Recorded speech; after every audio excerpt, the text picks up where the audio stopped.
Hola, muy buenos días. ¡Ajo! Bienvenidos una vez más a Plantas Ancestrales y Algo Más. Nosotros somos Armenta Ceremonial y estamos al servicio de la transición, de la apertura de la conciencia a través del uso de las plantas medicinales, de la música, de la meditación y otras cosas más. El día de hoy nos acompaña Ale Armenta. Hola, ¿qué tal? Muy buenos días. E Iván Medina. Hola, buenos días. Yo soy Lauren Macías y el día de hoy, continuando con este gran filósofo Spinoza, vamos a hablar ahora cómo era su visión con respecto a Jesús. Y ahí nos vamos a quedar impactados. Ahora sí, como dices tú, ¿no? Bueno, la Biblia en Juan 8:32 dice, y escucharás la verdad, y la verdad te hará libre. ¿Esto qué quiere decir? Tal vez hay algo que nos están ocultando o una historia que nosotros no conocemos. Antes de que nos enseñaran que nacimos con una culpa, antes de que nos enseñaran que el pecado es la sombra de nuestros pensamientos, nuestros deseos, nuestra libertad, antes de que nos enseñaran esa verdad bíblica donde dice y está basada por el miedo, por el temor, por la vida y por la muerte. Todo esto, pues, ese pequeño versículo de la Biblia de que la verdad te va a hacer libre, pues encierra muchas cosas y te deja pensando, ¿no? Pues qué verdad hay atrás de todo esto, porque ¿O a qué libertad o se a qué refiere, libertad no? se refiere, ¿no? Porque cuando nosotros nacemos y vamos creciendo, no hay necesidad de que seamos teólogos o no hay necesidad de que leamos algún libro o ser expertos en el tema. En nuestro inconsciente tenemos grabada una imagen de un Dios que está crucificado o de un Cristo que está ahí. No hay necesidad de que seas católico, cristiano, judío, X. Hasta siendo de una secta tú pasas y ves la cruz y sabes qué es el Cristo, ¿no? Todo esto pues ya uno lo tiene metido en la cabeza y como dice el versículo, y la verdad te hará libre. También se sabe que una persona que conoce sus principios y conoce la verdad y conoce de dónde viene, es muy difícil de manipular esta persona porque conoce toda la verdad. Bueno, pues entonces comencemos con el año 1. Ay, ay, caray. Todos sabemos que en el año 1 nace Cristo. Llegaron unos reyes y le entregaron oro, mirra y incienso. Eso es lo que conocemos. Pero es mentira.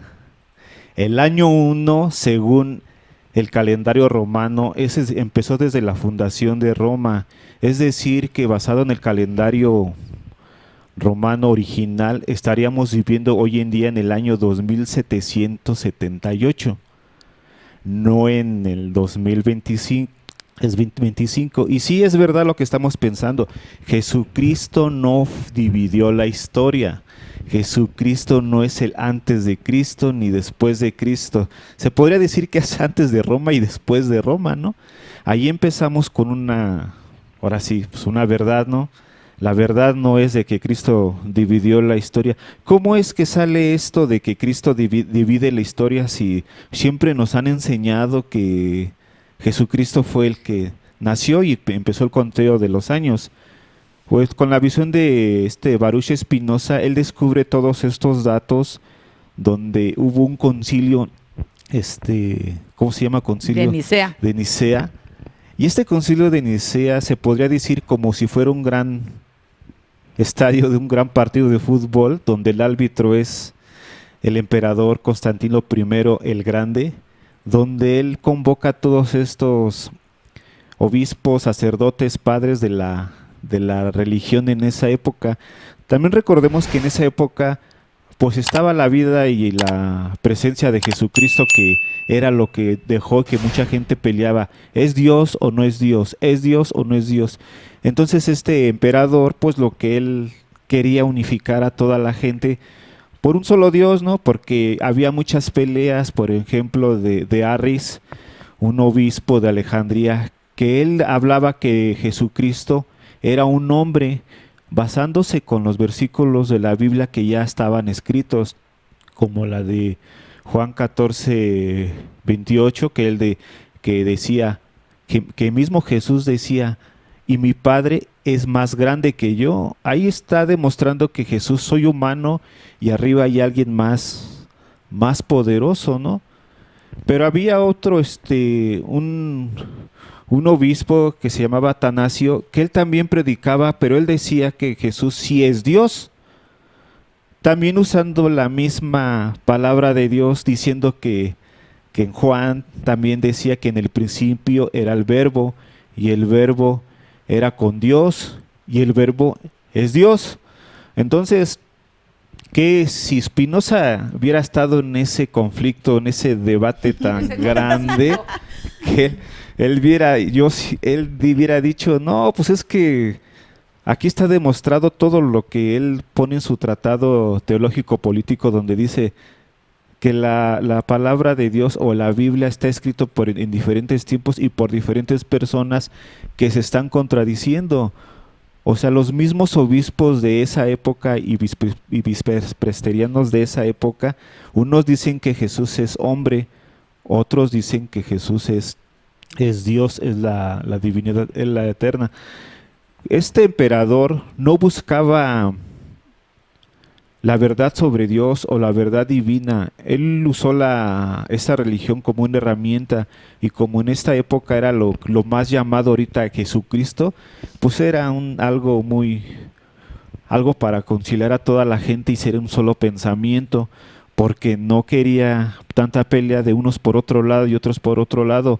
Y se dice por ahí, si tú dominas la imagen de Dios, puedes dominar la conciencia, puedes dominar la culpa, el miedo, la vida, la muerte, y dominas a las personas. Y el mundo, ¿no? Perdón, y el mundo.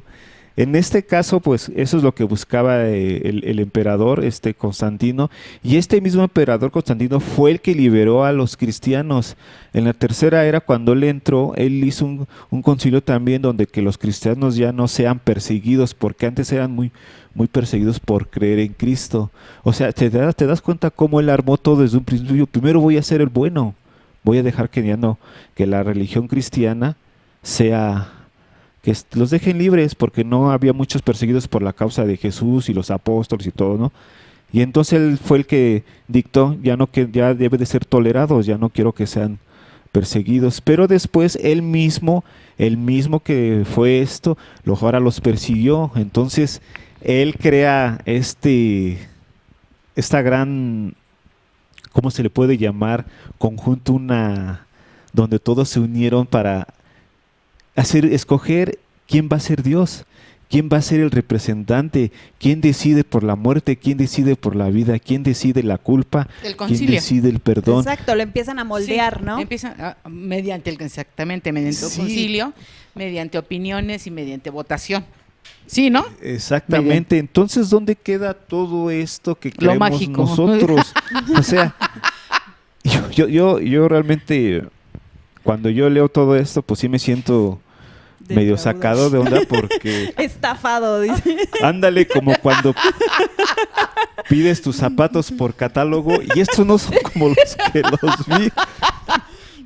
Entonces, cuando yo leo todo esto por la Biblia y veo, Juan dice que en el principio era el Verbo y el Verbo es Dios, pero más adelante dice que Jesús declara, mi Padre es el más grande que yo. O sea, entonces no estás hablando de la misma persona. No hablamos de la misma persona. Y Spinoza, con estos estudios que él tomó, que muchos fueron rechazados y fueron calumniados y también fue expulsado él, hoy en día mucha gente lo cree y ya lo está viendo, porque hay judíos que son espinosistas. Por increíble que parezca así.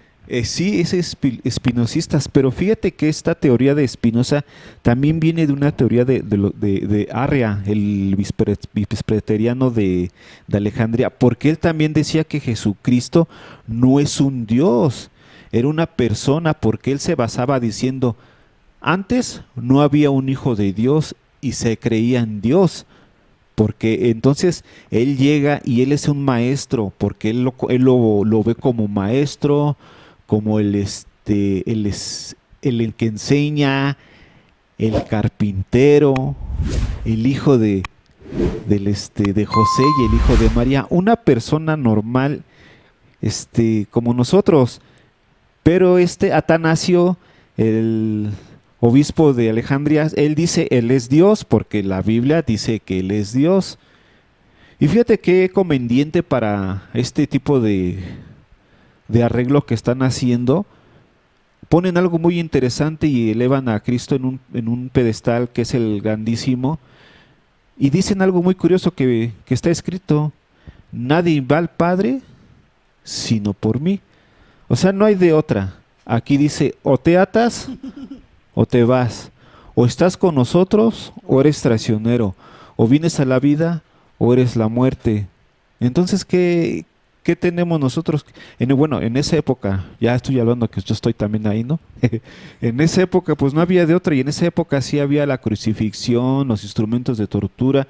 Entonces la gente que en esa época vivía ya no estaba y no elegía el que Cristo era Dios o que el Cristo era hombre, ya no lo elegía porque era la convicción, lo elegía por miedo. Claro.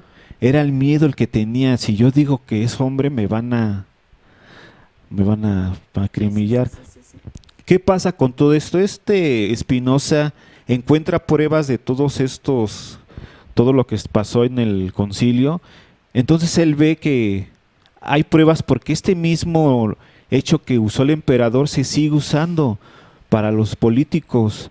Usan la religión para, en el nombre de Dios, crear ciudades o crear el castigo.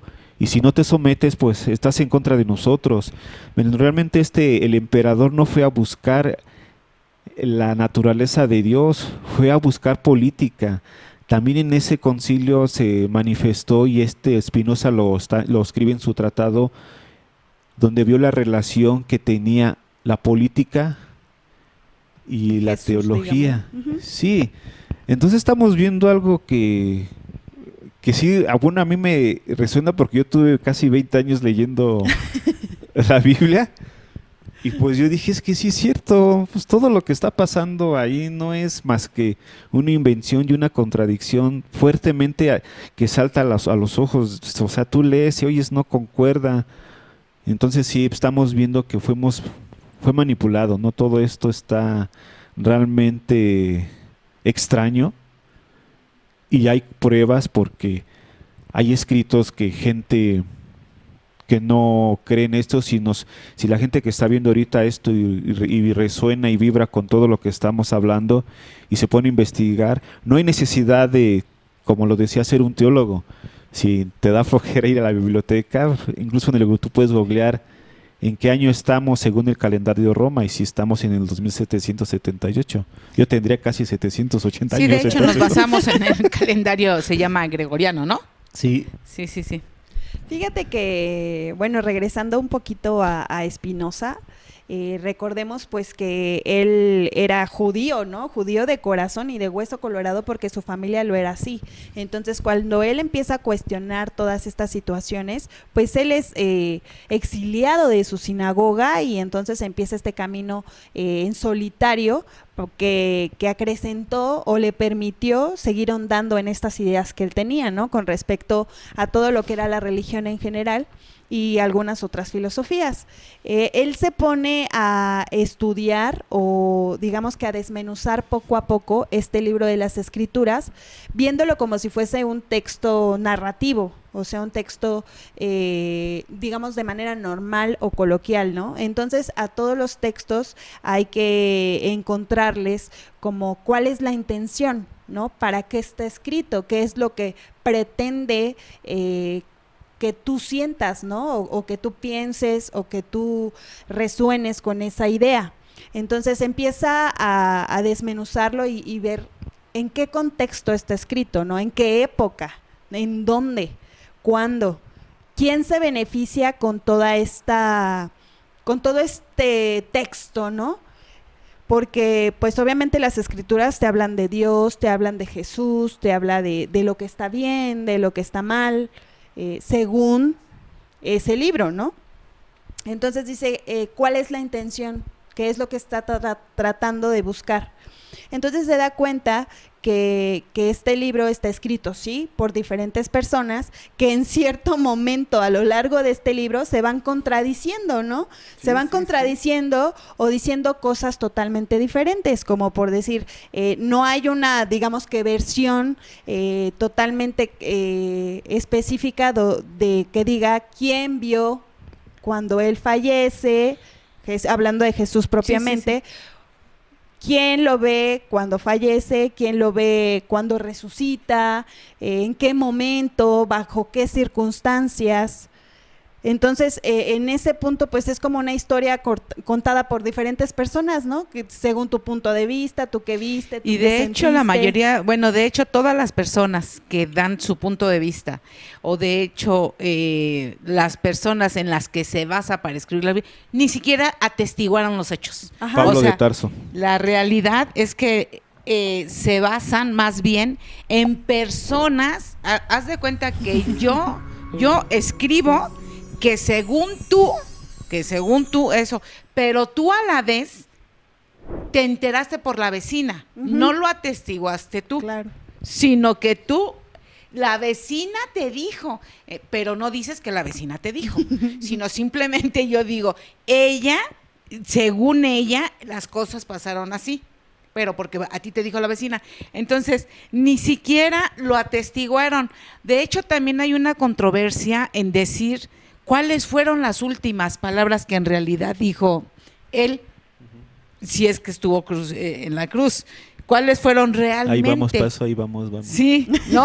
O sea, digo, contradicciones por todos lados. Exacto, y también cuál era su sentir, ¿no? Su sentir en el momento de estar, porque no fue de un momento instantáneo donde lo crucifican, muere y ya tan, ¿no? De hecho, es una agonía, ¿no? Es una agonía de muchas horas donde él tiene que estar sufriendo, primero crucificado y después cuando lo matan, y bueno, cuando le entierran la daga, y después de eso todavía pasa tiempo y hasta que muere, ¿no? Entonces es todo un sufrimiento, toda una agonía, todo un dolor, ¿no?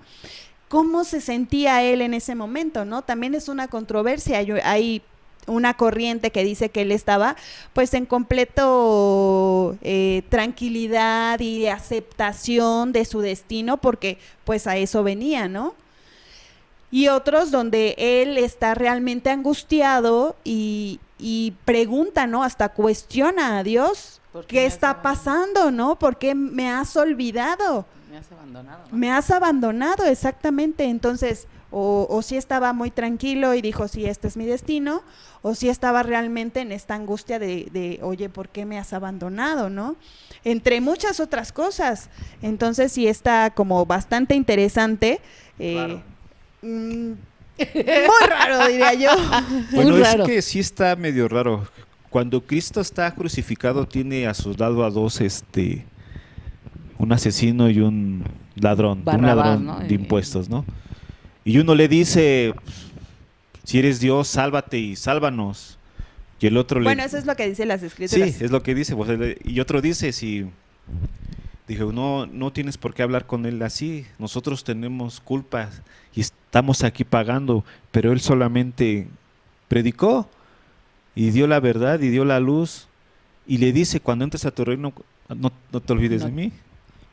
Son palabras fuertes que llegan al sentimiento. Ahora la pregunta es, si una crucifixión de ese fue real, cuando se investiga a Espinosa todos los hechos, porque Roma tenía registros absolutamente de todo.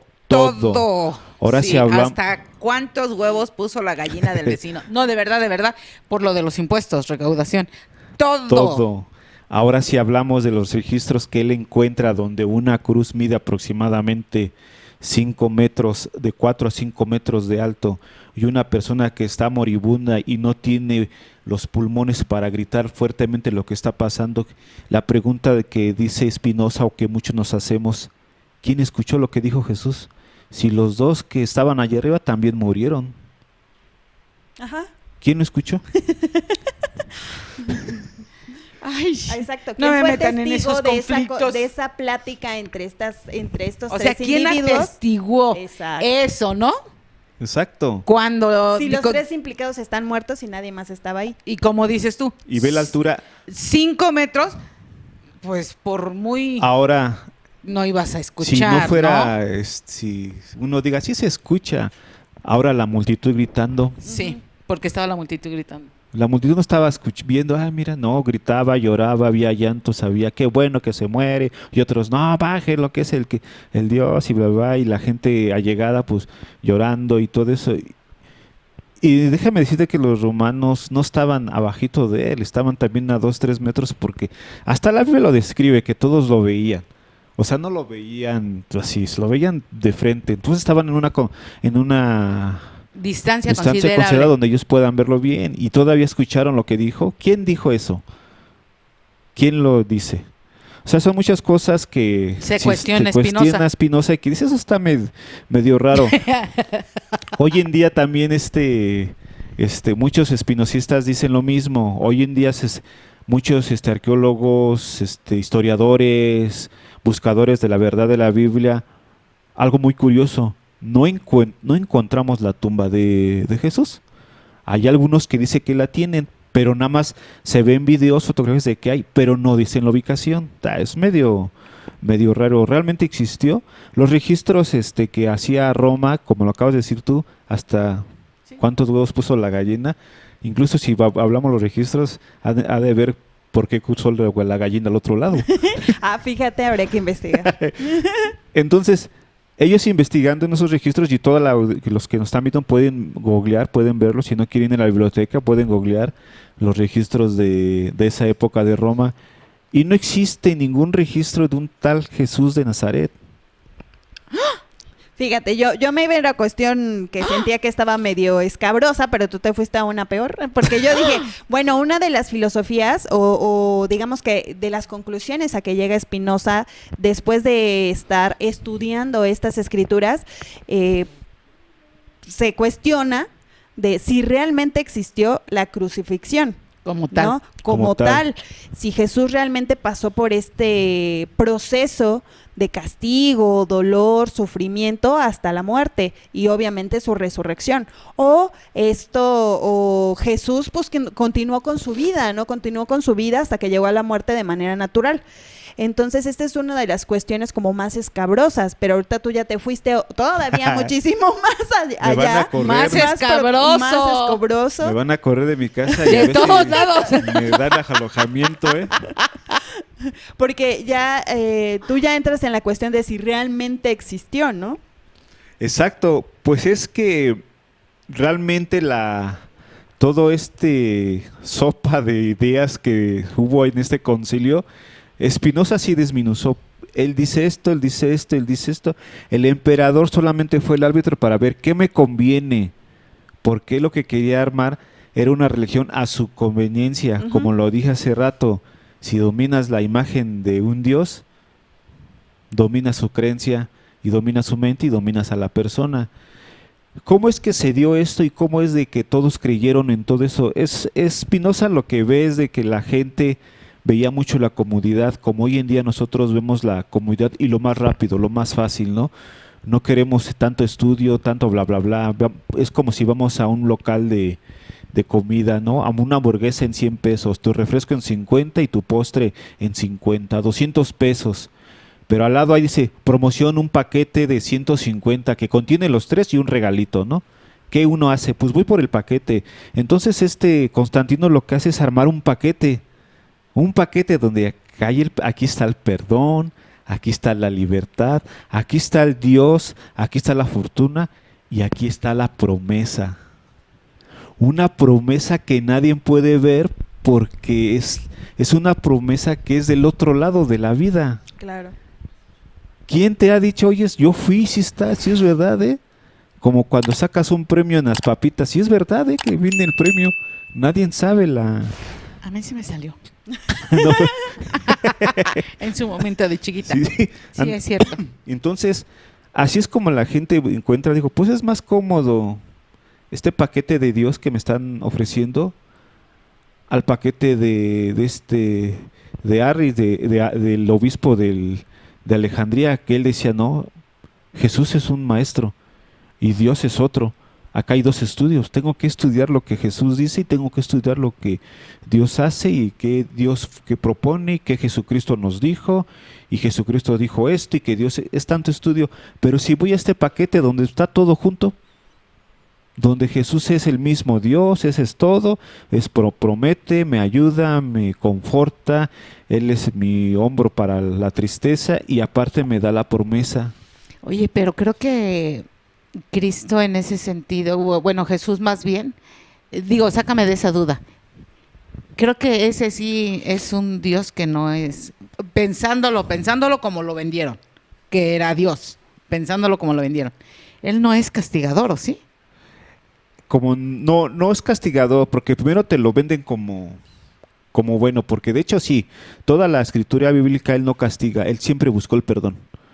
Pero realmente antes del año 325, antes de la conciliación, Cristo era una persona de familia, Cristo era o más, no voy a usar la palabra Cristo, Jesús. voy a usar la palabra Jesús.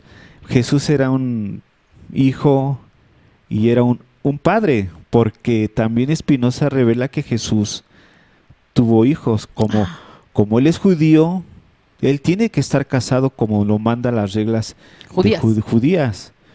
Y como Él es el Mesías, pues tiene que seguir, dar el ejemplo, ¿no? Pues, o sea, tengo que seguir las reglas, tengo esposa y tengo hijos.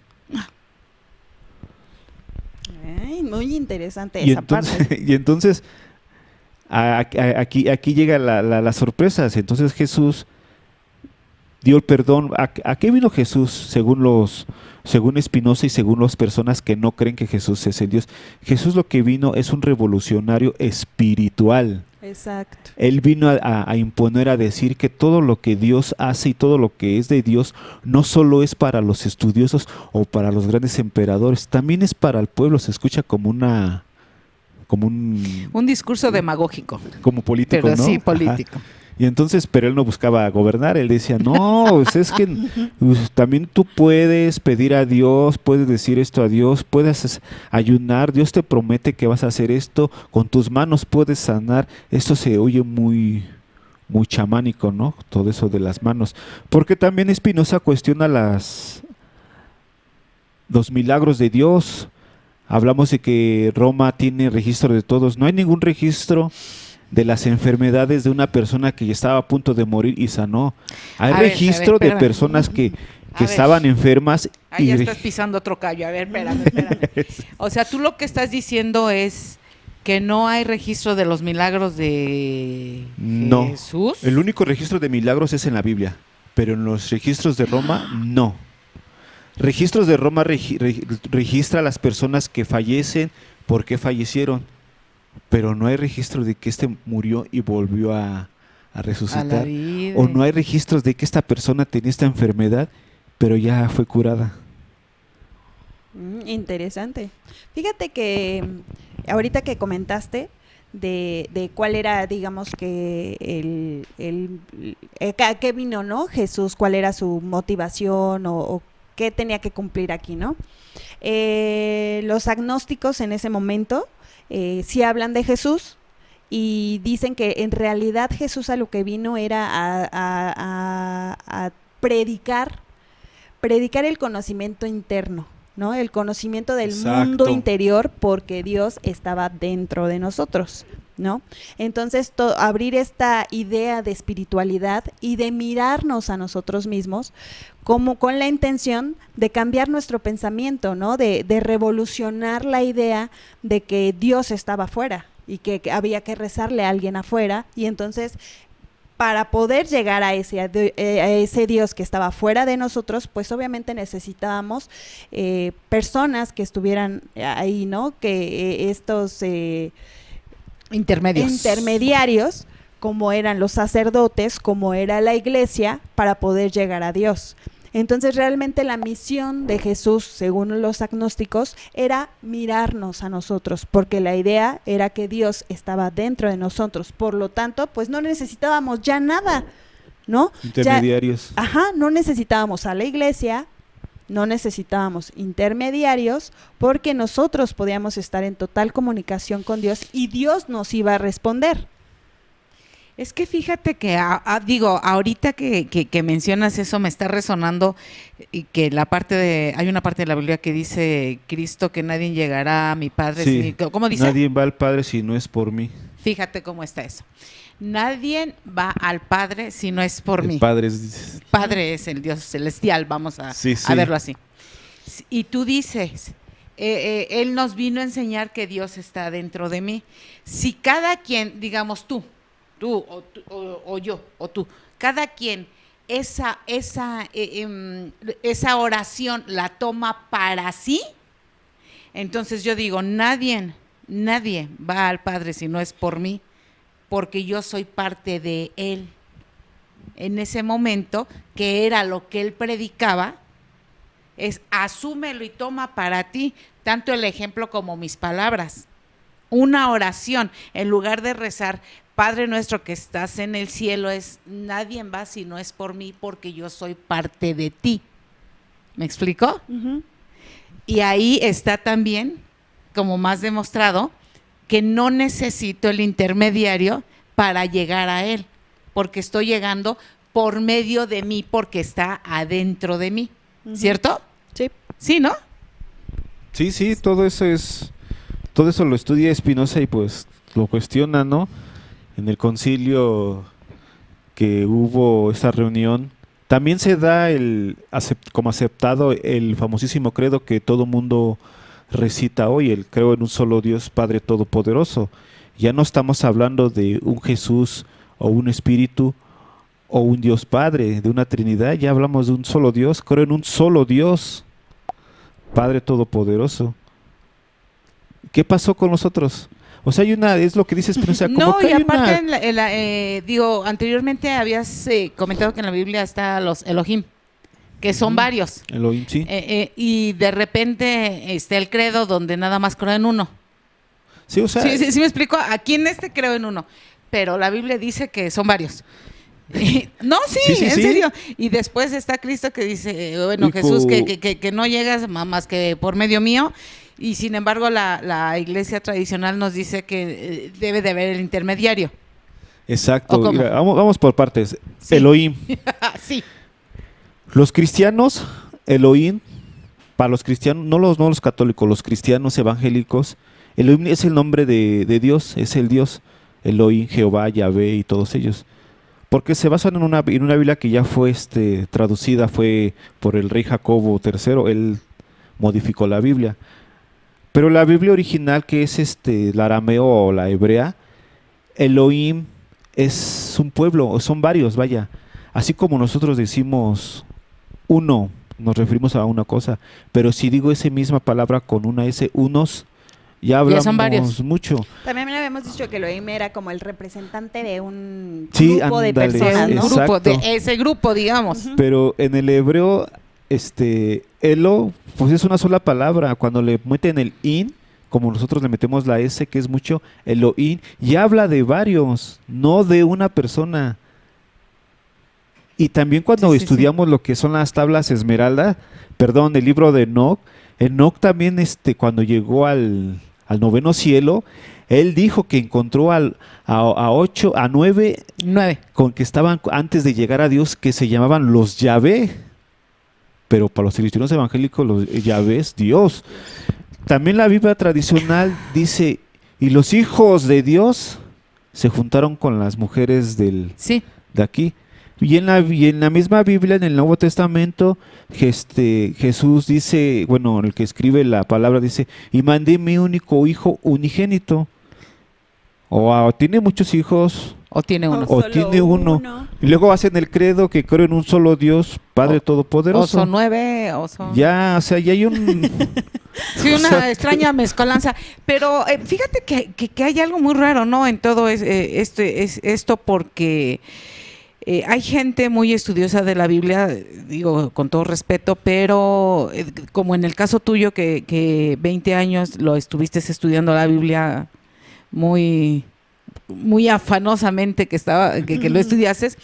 Sin embargo, creo que como te ves inmerso en esa colectividad, no alcanzabas a dilucidar este tipo de contradicciones. ¿Por qué? Lo que pasa es de que Spinoza dice algo muy interesante. Si crees en lo que está escrito, no crees en Dios. Dice, crees en lo que te mandaron.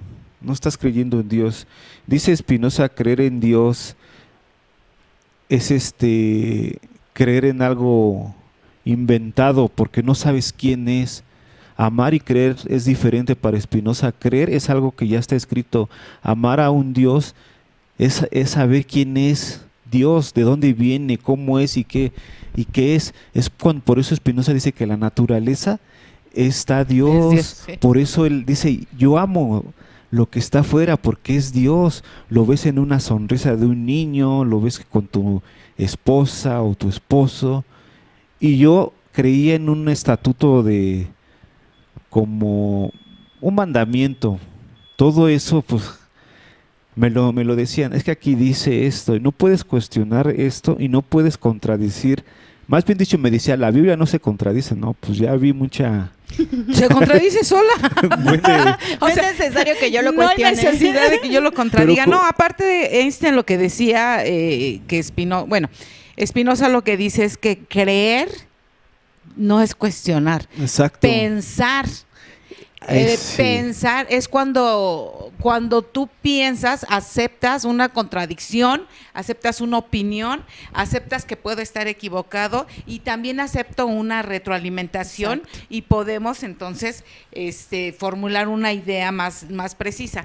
El creer se cree, punto, así, no hay más. Con ojo cerrado. Con ojo cerrado, ¿no? Exactamente, pues entonces... Yo leía y yo creía y yo veía. También Spinoza en un momento dice que las personas creen fervientemente sobre esta idea de Jesús en las Escrituras porque así nos lo enseñan desde que somos muy pequeños. En realidad, cuando uno nace y va creciendo, te heredan la religión y te la heredan de tal modo que la vives. O sea, no es solo como algo de ir a la iglesia y todo eso, lo vives así.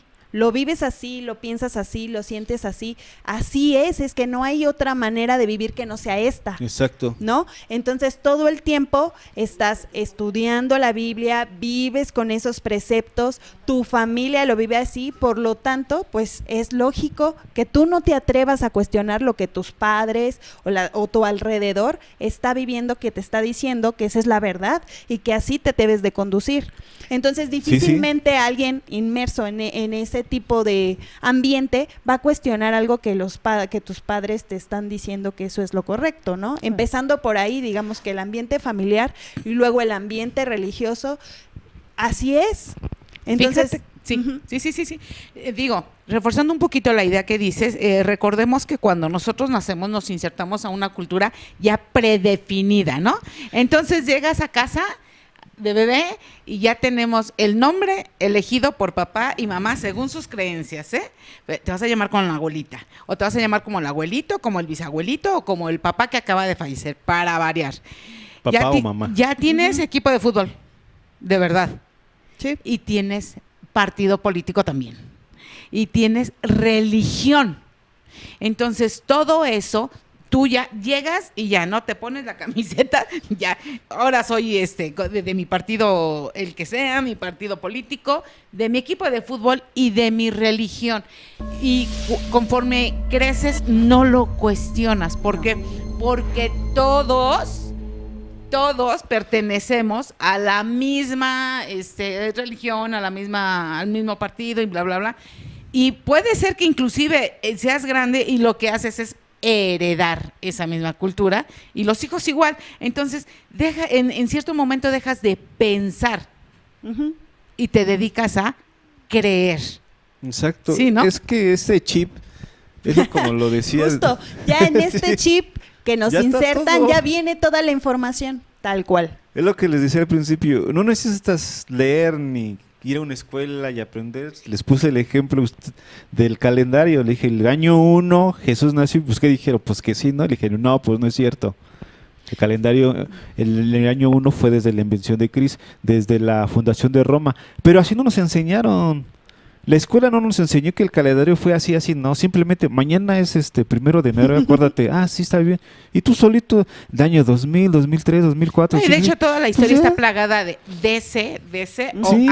hace, ¿no? Entonces, antes de Cristo o después tú de Cristo. solito, sin que te enseñaras después de Cristo, antes de Cristo. Y como dices Entonces, tú... uno deduce que a partir del nacimiento de Cristo se divide la historia para atrás y para adelante. Y resulta Sí, que ¿no? no, ya sé, por eso y empecé con este versículo de que oirás la verdad y la verdad te hará libre. La persona que conoce la verdad es muy difícilmente que lo manipule. Manipulable.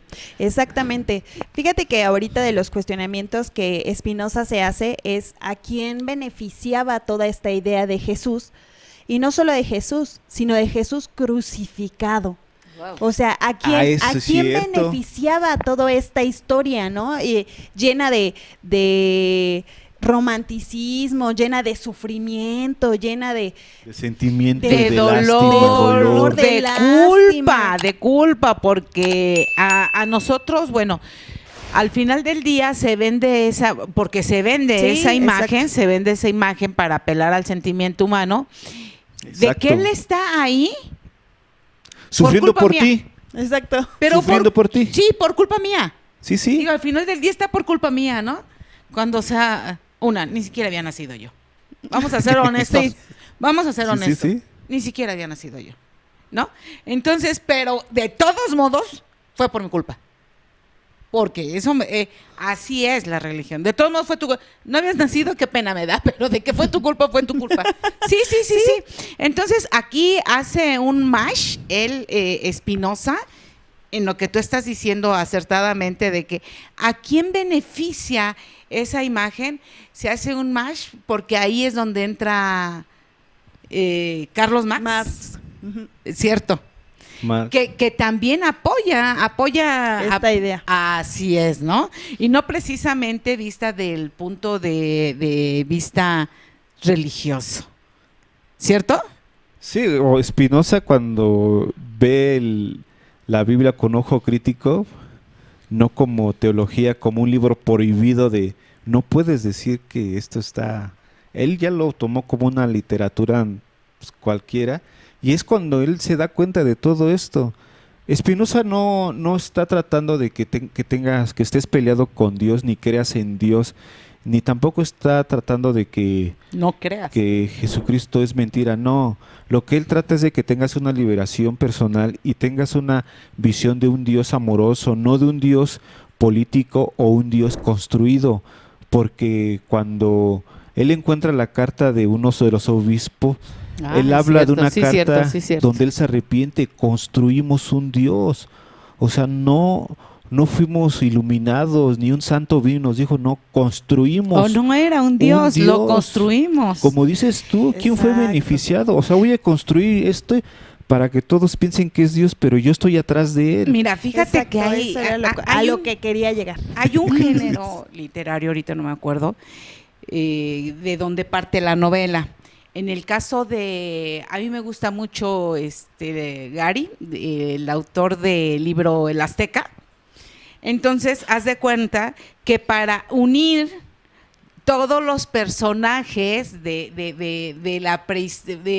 esa época prehispánica de los Aztecas. mexicas, de los aztecas, y meter también ahí desde Ahuitzol, desde Toda la Chimalpopoca, cultura. desde el primer se llama Moctezuma, y hasta la Malinche, bueno, eran varias generaciones. Entonces tienes que crear un personaje ficticio donde vas a unir a este, Y entonces a él le vas a poner ciertas cualidades, le pones ciertos defectos, le pones que se casa con tal, le pones que se divorcia, que si tiene hijos, que si no, y entonces el hijo va a seguir al que sigue, porque empezamos con Chimalpopoca y ya ahorita estamos en Tecuzuma y ya después va a estar Cuitláhuac y bla, bla, bla.